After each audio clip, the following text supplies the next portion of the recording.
This ABC 15 flash briefing is sponsored by Sanderson Ford. Straight up. Hi, I'm CILETTI on a Tuesday with your top stories from ABC 15 Arizona. Right now, we are waiting on a judge's ruling that could impact the mask mandate in our state. Arizona educators say the law banning mandates in classrooms is unconstitutional because it passed the budget bill, not as a standalone legislation. Educators say the Delta variant makes the need for masks a judge hearing the arguments Monday and expected to make a decision before the end of the month. Coronavirus deaths are now averaging 1,600 a day in the U.S. and more than 100,000 hospital beds are currently filled with COVID patients nationwide. But there does appear to be some good news here. The nation is seeing case numbers at the lowest point in 3 weeks, and here in Arizona, cases appear to be plateauing.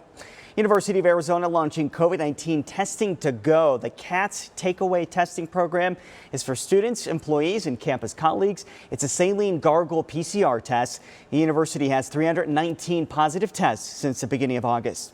More than 10,000 TSA workers have now tested positive for COVID since the beginning of this pandemic, which indicates that more than 4 in every 5 employees who tested positive worked at airport security checkpoints. The TSA also says 26 workers have died after contracting the virus.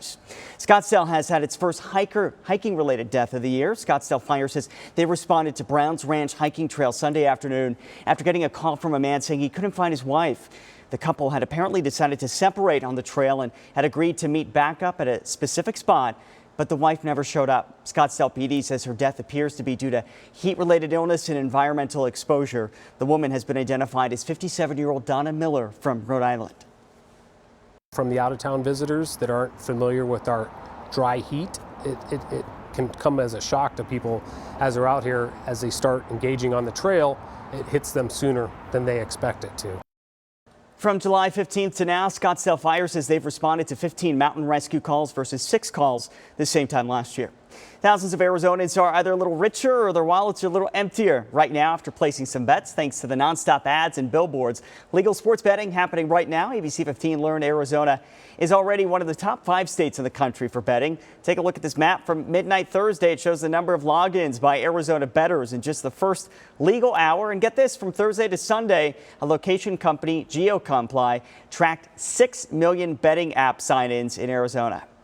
Putting in the work and getting trained to protect our community. These are the first recruits from the Queen Creek Police Department training at the Gilbert Police Academy. The police department spending the next several months creating its department and transitioning coverage from Maricopa County Sheriff's Office.